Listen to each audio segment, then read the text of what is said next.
Saksihan ngayong gabi, National Rally of Peace sa Quirino Grandstand at iba pang probinsya, dinaluhan ng halos 2 milyong miyembro ng Iglesia ni Cristo. Pinay, natagpo ang patay sa Slovenia, asawa niyang suspect arestado. Panibagong diplomatic protest inihain ng Pilipinas dahil sa pananatili ng tinaguriang monster ship ng China malapit sa Bajo de Masinloc. Bago sa saksi, traffic enforcer sa Davao City, muntik ng masagasaan ng sinitang driver. Grupo ng mga prop man sa sinulog sa kabataan sa Dakbayan sa Cebu, nagrambol. Temperatura sa Baguio City, posible pang bumaba sa mga susunod na araw ayon sa Pag-asa.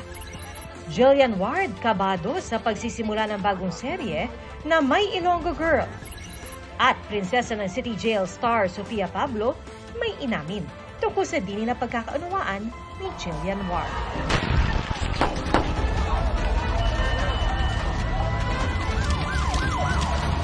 Sama-sama tayong magiging saksi.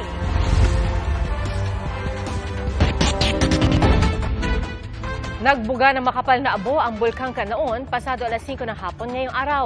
Ayon sa PHIVOLCS, umabot yan sa taas na 75 metro mula sa bunganga ng bulkan. Nagbuga rin ang bulkan ng mahigit 5,000 tonelada ng asupre kahapon. Nananatiling nakataas ang Alert Level 3 sa Canlaon. Sa loob ng 2 linggo, inaasahang maiuuwi na ang labi ng Pilipinang pinatay sa Slovenia. Hawak na ng otoridad ang mister ng biktima na suspect sa krimen. Saksi, si Marie Zumal. Nitong Desyembre lang ng unang beses na magpunta sa Bled, Slovenia ang Pilipinang si Marvel Facturan. Sa mga larawang ipinost online ng kanyang asawang Slovenian na si Mitya Kociancic, nakuha sa labas ng Pilipinas, masaya pa silang magkasama sa tinawag ng Slovenian na best Christmas so far. Pero masaya sanang bakasyon ni Marvel na uwi sa trahedya. Natagpo ang patay sa saksakang Pinay sa kanilang pinagbabakasyonan. Suspect sa krimen ang sarili niyang asawa. Mula doon sa mga report ng na nakalap ng pulis, ang narinig ay may away na dito na napunta sa pagsaksak sa biktima. Sabi ng pulis, pagpasok nila doon sa apartment, patay na yung biktima. Wala nang buhay. Naabutan pa raw ng mga pulis sa lugar ang suspect na agad inaresto at ikinulong. Ayon sa Commission on Filipinos Overseas Tourist Visa, ang gamit ni faktura ng umalis, kaya hindi na sumailalim sa kanilang training. We conduct counseling for the spouses of foreign nationals. Kung saan tinitingnan namin yung background ng foreign spouse at nagbibigay kami ng certificate para makaalis sila dito. Tinitingnan namin kung may criminal record ba yung foreign national or kung may pang ibang concern that may require parang additional counseling ng Filipina. Unfortunately, hindi siya pumasok dun sa ruta na yun. Ayon sa BFA, natapos na ang isinagawang autopsy sa labi ni Facturan at nakipag-ugnayan na rin sa ina ng biktima ang ating embahada roon. Umaasa silang may uuwi na ang labi ni Facturan sa Pilipinas sa loob ng 2 linggo. Tiniyak ng embahada ng Pilipinas sa Austria na tututukan nila ang kaso. Unang-una para siguraduhin na maiuwi yung mga labi ng biktima. At pangalawa, na syempre may hustisya na mangyayari. Patuloy naming sinusubaybayan at maganda yung ugnayan namin sa pamalahan ng Slovenia. Para sa GMA Integrated News, Mariz Umali ang inyong saksi.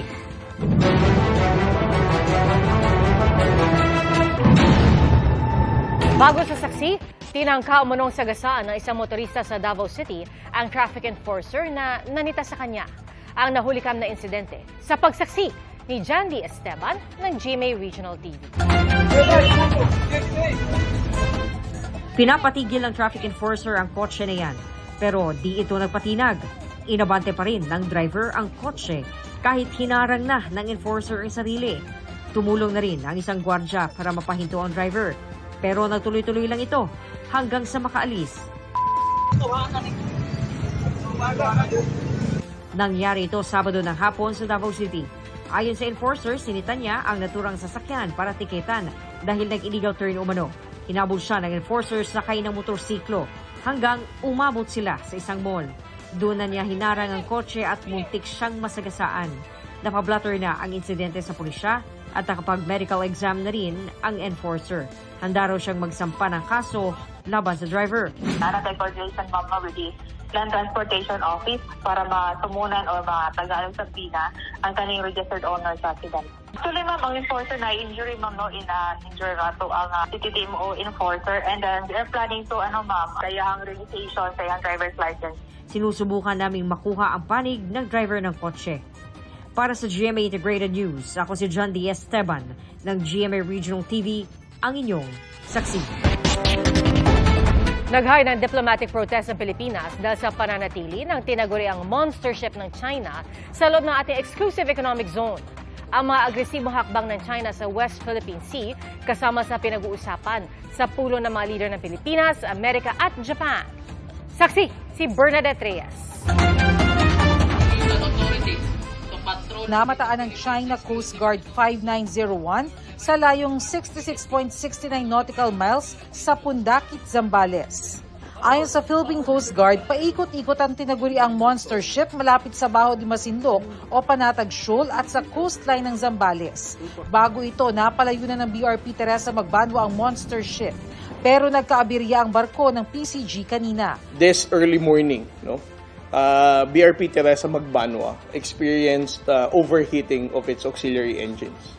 That's why it returned to the port of Bataan. That is primarily the reason kung bakit ang China Coast Guard was able to once again come near at a distance of 67 nautical miles. Papalit sa BRP Teresa Magbanwa ang BRP Gabriela Silang, pero mas maliit ang barkong ito at nasa kalahati lang ng haba ng monster ship ng China. Ayon sa Philippine Coast Guard, nagsasagawa na rin ng maritime patrol ang aircraft ng PCG na may kakayahan na magpadala ng radio challenge sa China Coast Guard vessel. Coast Guard, CD5901, this is BRP Cabra. Please leave this area immediately. Over.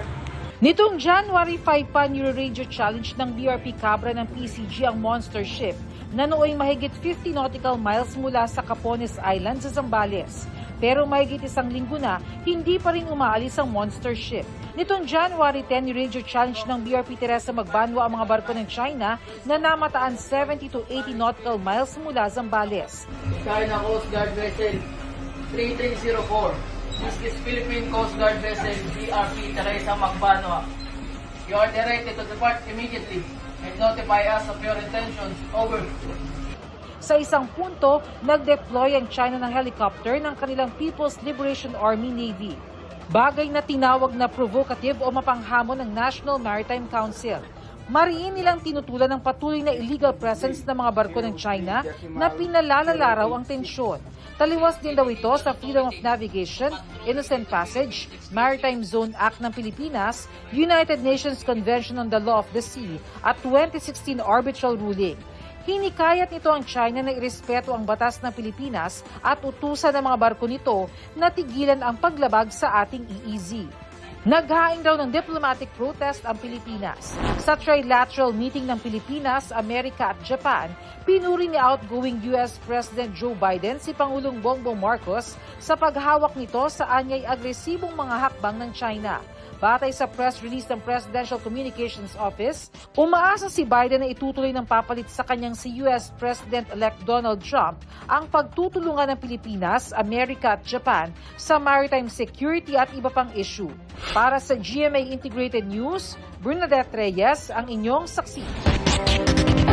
Pinabulaanan ni Olympic bronze medalist Yumir Marshall ang mga akusasyong nagtaksil siya at inabuso ang kanyang asawa.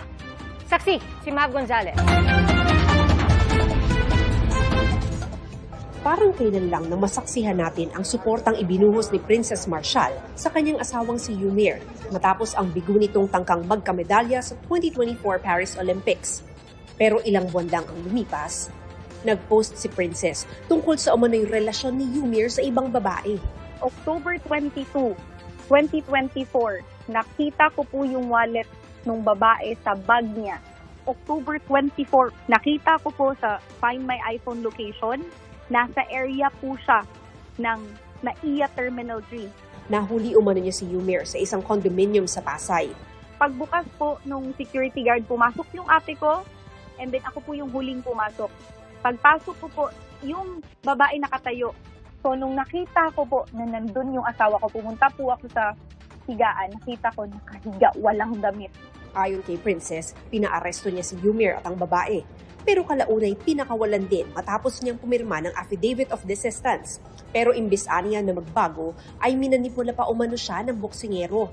Kaya nakipaghiwalay na umano siya at pinutol ang komunikasyon nila. Kasunod ng trauma, emotional stress at physical abuse umano.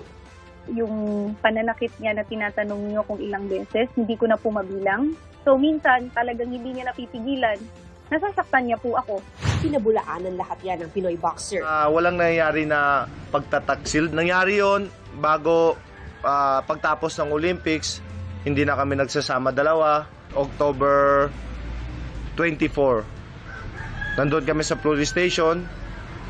Dahil sa galit niya, yung ginawa nila, pinahal niya kami ng concubinage. Nandun sa affidavit of desistance niya in-applyan niya na hindi totoo yung gusto inurong niya yung kaso. Na-inquest na kami kaya nagstay ako sa police station for 4 days. Hindi rin daw niya pinagbuhatan ng kamay ang asawa. Siya yung nagsasaktan sa akin. Pinoprotektahan ko sa sarili ko na huwag niya ako saktan at natatamaan ko siya na dahil sa pagprotekta ko sa aking sarili. Pinabulaanan din ni Yumer ang kwento ni Princess na kinuha niya umano ang lahat ng kanilang ipon para aniya magpatayo ng bahay para sa kanyang babae. Hindi po totoo yun. Una-una, yung account namin, yung joint account namin, nasa kanya. Hawak niya ngayon. Yung lahat ng titulo ng bahay namin sa Maynila, yung mga property namin, nasa kanya. At yung sinasabi niya, pinapatayuan ko ng bahay yung babae, hindi yun totoo. Naghain na ang panig ni Princess ng reklamo laban kay Yumer kaugnay sa paglabag sa Anti-Violence Against Women and Their Children Act. Para sa GMA Integrated News, ako si Mav Gonzalez, ang inyong saksi. Kinatigan ng Muntinlupa Regional Trial Court ang hiling ng direktor na si Daryl Yap na gag order kaugnay sa petisyon para sa writ of habeas data na inihain laban sa kanya ni Vic Soto. Ibig sabihin, hindi maaaring isapubliko ang anumang usapin tungkol sa petisyon alinsunod sa sub judice rule. Paraan din ito para hindi maisapubliko ang iba pang detalye ng pelikula na batay sa teaser o pasilip sa social media ay tungkol kay Pepsi Paloma.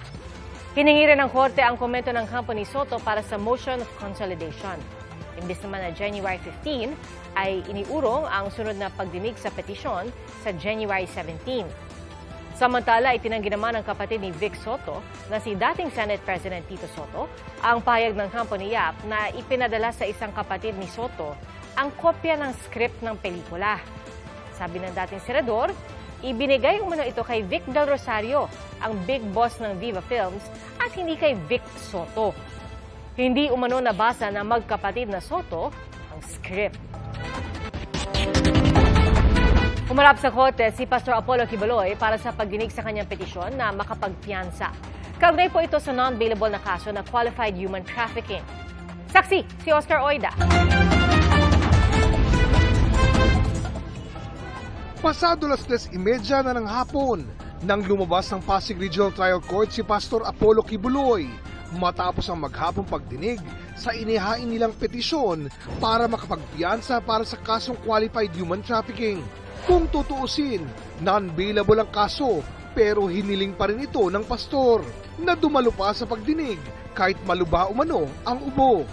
At around 10 o'clock in the evening last night, I was about to file a motion that he be excused from personally appearing today. Pumunta talaga siya dito sa korte para ipakita na wala siyang kasalanan.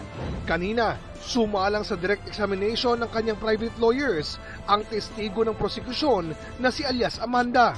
Sa darating na Huwebes, i-cross-examine naman siya ng mga abogado ng depensa. Very ready kasi pag nagsasabi ka naman ng totoo, handang-handa ka naman kasi wala kang kailangang i-twist sa mga sasabihin mo. Para sa GMA Integrated News, Oscar Oida, ang inyong saksi.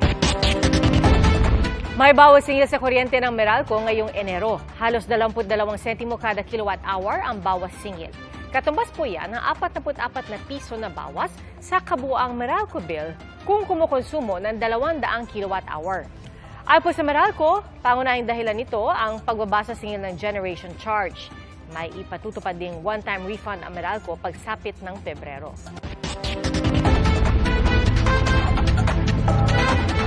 Abot po na hanggang 3 taon na sarado ang bahagi ng Mindanao Avenue sa Quezon City para sa pagtatayo ng Tandansora Station ng Metro Manila Subway. Sarado ang pinakagitnang bahagi ng kalsada pero naglagay ng diversion road na may parehong bilang ng lanes sa magkabilang panig nito. Ayon po sa MMDA, bahagya lang ang inaasahan nilang epekto nito sa trapiko sa lugar. May itinalaga rin silang traffic enforcers para tiyaking maayos ang daloy ng trapiko.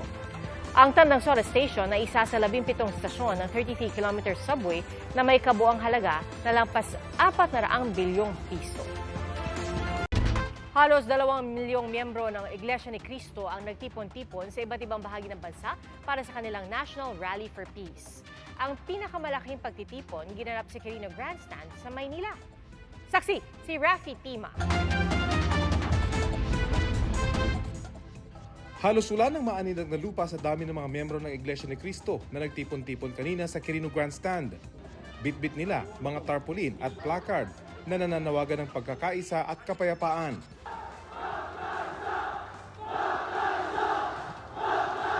Ang Iglesia ni Cristo po ay nakikipag-isa sa pamamahala sa layuning magkaisa ang sambayan ng Pilipino po at maging payapa po ang ating bansa. Ang pagtitipon ay tinawag nilang National Rally for Peace na ayon sa pamunuan ng INC ay suporta sa di pagsang-ayon ni Pangulong Bongbong Marcos sa impeachment laban kay Vice President Sara Duterte. At kung may naging awayan, hindi po ba ang tama ay pagsikapang malunasan ito at magkasundo-sundo alang-alang sa bayan? Sa isang mensahe, nagpasalamat ang Vice Presidente. Ito ay isang makapangyarihang pagpapakita ng pagkakaisa at pananampalataya na ang tanging hangad lamang ay kapayapaan tungo sa kaunlaran ng ating bansa. Nagpapasalamat ako sa ating mga kapatid sa Iglesia ni Cristo sa inyong patuloy na pagsisikap na maghatid ng pagkakaunawaan at pagkakaisa sa ating mga kababayan. Nagtagal hanggang alas 6 ng gabi ang pagtitipon alinsunod sa kanilang ipinangako. Sa tala ng pulisya, mahigit 1.5 million na miyembro ng INC ang dumalo. Dumalo sa pagtitipon ang ilang mamabatas na kalyado ng mga Duterte na sina Senador Robin Padilla, Bato de la Rosa, Bongo at Congressman Rodante Marcoleta. Naroon din si Senador Francis Tolentino. Pero ayon sa pamunuan ng INC, walang halong politika ang pagtitipon pero hindi rin nila pipigilan ang sinumang lalahok. Dahil sa pagtitipon, may mga isinarang kalsada sa Maynila. 5,000 pulis mula NCRPO at Region 3 at 4 ang idineploy. Yung mismong Iglesia ni Cristo ay may mga marshals po natin sa katauhan po ng mga iskan. And nakikita naman natin na sila na mismo ang nangangalaga doon sa pag-entrance, sa exit ng mga tao. Sila rin ang tumutulong doon sa parking at saka yung traffic rerouting. May mga volunteer emergency medical personnel din at libreng pamigay ng mga tubig at pagkain. Ang INC ang ikatlong pinakamalaking religious denomination sa bansa na may 2.8 milyong miyembro. Sinasabing isa ito sa may impluwensyang grupo kapag eleksyon sa Pilipinas ang pinag-uusapan dahil sa block voting umano ng grupo at pag-endorso ng mga susuportahang kandidato. Bukod sa Quirino Grandstand, nasa 15,000 miyembro rin ng INC ang nagtipon sa Iloilo City. Sa Bacolod City hanggang 70,000 rin ang nakiisa mula sa iba't ibang lugar sa Negros Island. Nagtipon din ang mga miyembro ng INC sa Davao City. Ayon sa Davao City Police Office, tinatayang nasa 300,000 hanggang 500,000 ang nakiisa sa rally. Sa Cagayan de Oro City, hindi naman napigilan ng ulan ang mahigit 20,000 miyembro ng INC na makiisa sa National Rally for Peace. Para sa GMA Integrated News, Rafi Tima ang inyong saksi. 13.8 degrees Celsius ang pinakamababang temperatura na naitala ngayong Enero sa Baguio City. At ayon po sa Pag-asa, posible pang bumaba yan sa mga susunod na araw. Saksi, si Nico Wahe. Suspect, mga nilalamig kahit tapos na ang Pasko. Mga taga Northern Luzon yan na ini-enjoy ang malamig na temperatura pagpasok ng bagong taon. At ang talagang suspect na nagdadala ng malamig na simoy ng hangin, Northeast Monsoon o hanging amihan na medyo na late ng araw ayon sa Pag-asa. Yung mga past years po natin, usually malamig po natin panahon last week ng December or early January po natin. So nga lang po, nagkaroon po tayo ng sunod-sunod na bagyo. Kung maaalala po natin, nag-umpisa po ito kay Christine hanggang sa naging sa huli po si Pipito. Kaya po sa term po natin, nausog po yung Northeast Monsoon po season po natin. Kaya ngayon pa lang po tayo nakakaranas ng malamig na panahon. Ayon sa Pag-asa, 13 degrees Celsius ang pinakamalamig na temperaturang naitala nila sa bandang Benguet nito lang January 7. Sa Baguio City, 13.8 degrees Celsius naman ang pinakamalamig na temperaturang naitala ngayong January. At ayon sa Pag-asa, lalamig pa yan lalo sa mga susunod na araw dahil mas lalakas ang bugso ng hanging amihan. Inaasahan po natin possible po sa mga susunod na araw makapagtala din po tayo ng single digit na temperatura. Usually po kasi past amihan season natin nakakapagtala tayo ng mga 9, 8, 7. So hindi po natin tinatanggal yung posibilidad na makaranas po ulit tayo ng ganong temperatura para sa mga kababayan po natin, lalo na dito sa Baguio. Kung bababa raw ng 3 to 4 degrees Celsius, dito na mararanasan ang pagkakaroon ng andap o yung pagyeyelo sa matataas na lugar. Hanggang Marso, bago magtag-init, mararanasan ang malamig na panahon. Bababa rin naman daw ang amihan sa bandang Visayas, kung hindi ngayong linggo ay sa susunod na linggo. Siyempre kahit enjoy sa malamig na panahon ng ilan, ay kailangan pa rin mag-ingat para makaiwas sa sakit. So usually yung mga acute upper respiratory tract infection yung mga nakukuha natin, no? Kasi malamig, no? Kasi andyan yung sipon, andyan yung ubo, no? So minsan din kasi nagkaroon tayo ng mga sore throat. Posible rin daw tumaas ang blood pressure pag malamig ang panahon. Kasi syempre, mas nagtatry din yung katawan natin, no? Syempre, yung parang namumuo din yung mga ating mga cholesterol din dyan, no? Kaya hindi din masyado maganda yung circulation. Kaya mabuti raw na magsuot palagi ng panlamig para maprotektahan ang ating katawan. Uminom din daw ng tubig. Syempre, kung may kayakap, mas mainam din daw. Valid naman talaga yan na kailangan gawin. Kasi syempre, once kasi yung body heat natin, no? Pwede kasi ito makatulong din dun sa taglamig. Para sa GMA Integrated News, Nico Wahe, ang inyong saksi. Ngayong umiiral na ang election gun ban, nagbigay ng listahan ng PNP na mga dapat gawin sa mga checkpoint. 30 metro bago ang checkpoint, dapat may karatulang nagsasabing checkpoint ahead. Nakasulat din dapat ang pangalan at contact number ng police commission officer at election officer sa lugar na tatawagan ng mga motorista sakaling may reklamo sila. Ang checkpoint ay dapat naiilawan ng maayos at dapat manaig ang pagrespeto sa karapatang pantao at hindi malabag ang police operational procedures. Bawal po itutok ang flashlight sa mata ng mga sakay ng sasakyan at dapat plain view ang pagmanman ng mga pulis maliban na lang kung may makitang baril o may nakagapos o nagpupumiglas sa loob ng sasakyan. At kapag may ganito makita, pwede pong ipatigil ang makina ng sasakyan at pababain ang lahat ng sakay nito. Sa mga lugar na itinuturing na highly political at yung may mga pribadong armadong grupo, dapat naka-bulletproof vest at mataas ang kasanayan ng mga pulis. At ang mga motorista naman dapat kusa ng ibaba ang bintana ng kanilang sasakyan. May mga nagtatanong, pwede po bang kuhanan ng mga nakasakay sa sasakyan yung habang po sila ini-inspeksyon?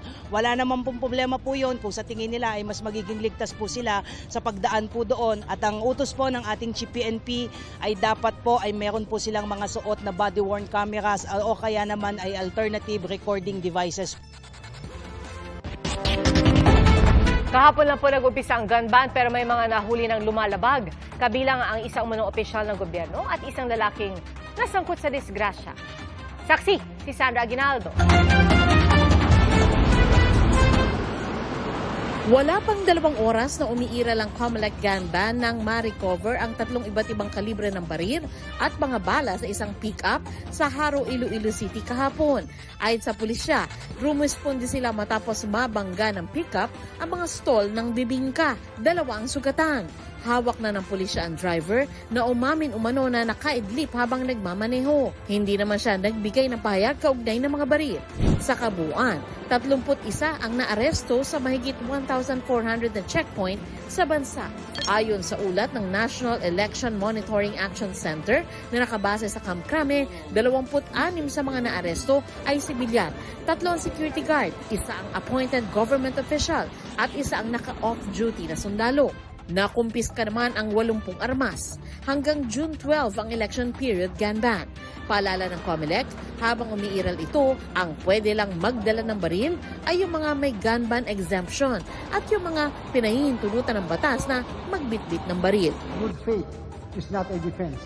So, kung hindi pa lumalabas ang application nyo for exemption, ba't kinakailangan magdala ka na kagad ng baril? Ang titingnan lagi dyan, kapag ka ipoprosecute ka, at the time of your arrest, may exemption ka na ba? Ang mga lalabag, maaaring masampahan ng kasong paglabag sa Comprehensive Firearms and Ammunition Regulation Act. Maaari silang maharap sa hanggang 6 na taong pagkakakulong at pwedeng hindi na mabigyan ng lisensya sa baril kailanman. Ang mga taga-gobyernong mahuhuli, maaari ring maharap sa kasong administratibo. Ipinakita rin ng COMELEC sa publiko ang Final Trusted Build para sa Automated Counting Machine at Consolidated Canvassing System.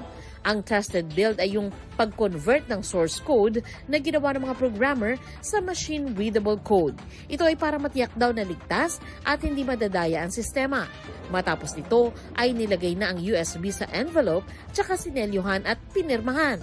Plano ng COMELEC na ilagay ito sa Bangko Sentral ng Pilipinas para matiyak na hindi mapapasa kamay ni numan.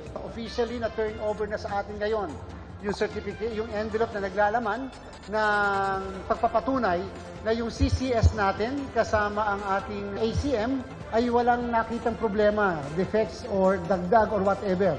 Ibig sabihin, handang-handa na ang COMELEC na gamitin ang ACM pati ang CCS consolidation para sa gagawin natin na mock election ngayong darating na Sabado. Para sa GMA Integrated News, Sandra Aguinaldo, ang inyong saksi. Naghain ng motion sa plenaryo si Senior Deputy Majority Leader Sandro Marcos para ideklarang bakante ang chairmanship ng House Committee on Appropriations. Kasunod niya, nagbitiw bilang chairman ng komite si Ako Bicol Party List Representative Zal Bico. Sa isang pahayag, sinabi ni Ko na nag-ugat ang desisyon niyang bumaba sa pwesto dahil sa kanyang kalusugan. Inalis si Ko sa gitna ng issue sa pagpopondo sa AKA o Ayuda para sa Kapos ang Kita program na pinangangambahang magamit sa politika. Sa pagbubukas ng sesyon, sinabi ni House Speaker Martin Romualdez sa kanyang talumpati na magdaraos sila ng mga pagdinig para imbestigahan ang nangyayaring smuggling at hoarding na nagpapabilis anya ng inflation sa bansa. Pati ng halos 12 billion pesos na halaga ng mga expired na gamot at ang paggamit ng PhilHealth ng kanilang pondo. Bubusisiin din daw ang umano'y maling paggamit ng confidential funds.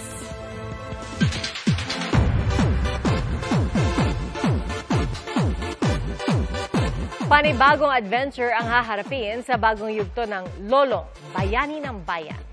Ang kwento ng Kapuso Prime Action Hero na si Ruru Madrid, level up ang aksyon sa Season 2 at mas marami rin na makakalaban. Nag-training pa ng Filipino martial arts si Ruru at ibang cast members para mas ma-highlight ang sarili nating kultura. Ipinakilala na rin ang mga magiging kalaban at kakampi ni Lolong. Kasama naman sa nagbabalik na cast ng love interest ni Lolong na si Elsie, played by Shira Diaz. Hindi rin mawawala ang kaibigan at kasangga ni Lolong, ang buwayang si Dakila. Sa Lunes na po mapapanood ang Lolong, Bayani ng Bayan sa GMA Prime. Susunod na, propmen ng 2 kalahok sa sinulog sa kabataan sa Dakbayan, nagrambulan. Ang nakatitindig balahibo na pagtawid ng isang lalaki sa pagitan ng 2 gusali sa Dubai. At Sofia Pablo nag-open up tungkol sa issue sa pagitan nila ni Jillian Wong. Magpabalik ka! Saksi! Ayusin niyo ang pag-aaral niyo, ha? Walang mag-aasawa kaagad. Pauwi ka na ba? Hatid na kita. Iba na lang ho yung manupin na sumakay sa kotse. Sabang ka. Ayusin nito. Sino si Bangki? Siya. Papatay sa'yo! Iba, sama ako ang pumatay. Ng tao, pero hayop sila. Magsisimula na mawala ang mga trabaho. Lolo, Bayani ng Bayan, Gen 20, 8 p.m. sa GMA Prime. Sa panahon nga daghan ang disinformation o misinformation, isip po sa ka-reporter sa GMA Integrated News, mahinungdanon nga mahatagan ako og katin-awan ang mga local issue. GMA Integrated News, ang news authority ng Filipino. Isip tighatod og balita sa pagpakita sa kalampusan o pagpaminaw sa mga istorya sa matag usa. Diha mi makatabang nga mahimong maayo og maisa ang komunidad.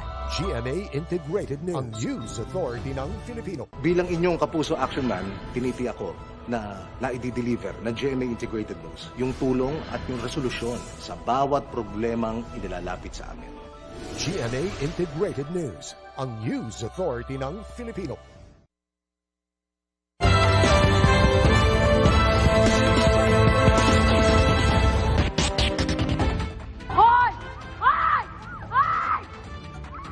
Nagrambol ang grupo ng mga kabataang ito sa Cebu City. Sa inisyal na investigasyon, mga propman sila ng dalawang grupong kalahok sa sinulog sa kabataan sa Dakbayan. Nagsimula raw ang alitan sa loob pa lang ng Cebu City Sports Center kung saan magkasunod na nag-perform ang dalawang contingent. Papatawag na sila ng pulisya at siniguro rin ng otoridad na hindi na mauulit ang insidente. Patuloy silang magbabantay hanggang sa sinulog Grand Parade sa Linggo.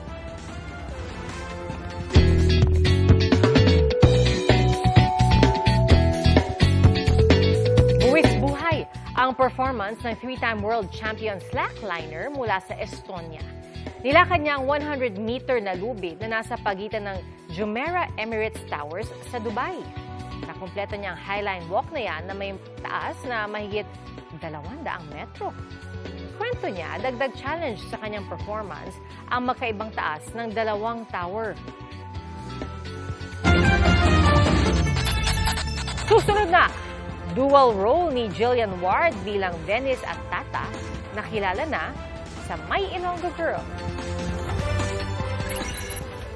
At Sofia Pablo nagsalita sa issue nila ni Jillian Ward. Magpabalik ka! Saksi!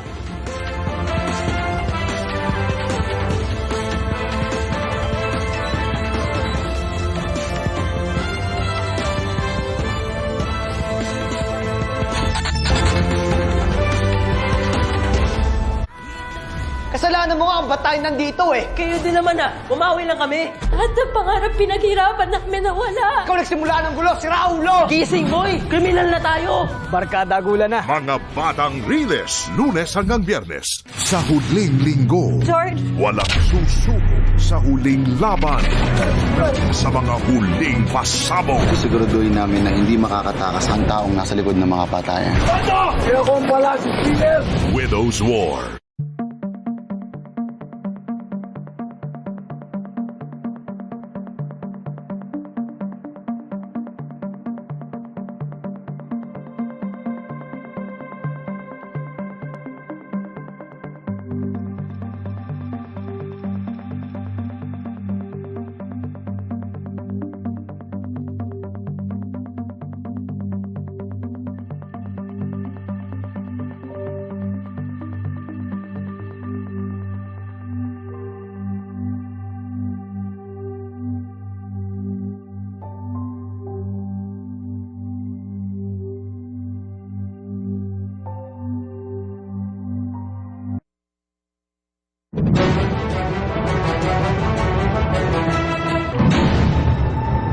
Mga kapuso, niyanig ng 6.9 magnitude na lindol ang Kyushu region sa southern Japan.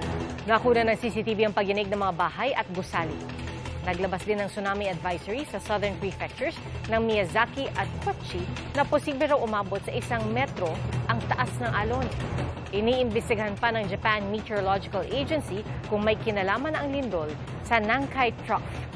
Noong August 2024, nagbabala ang otoridad sa Japan sa posibilidad ng isang mega-earthquake mula sa Nankai Trough.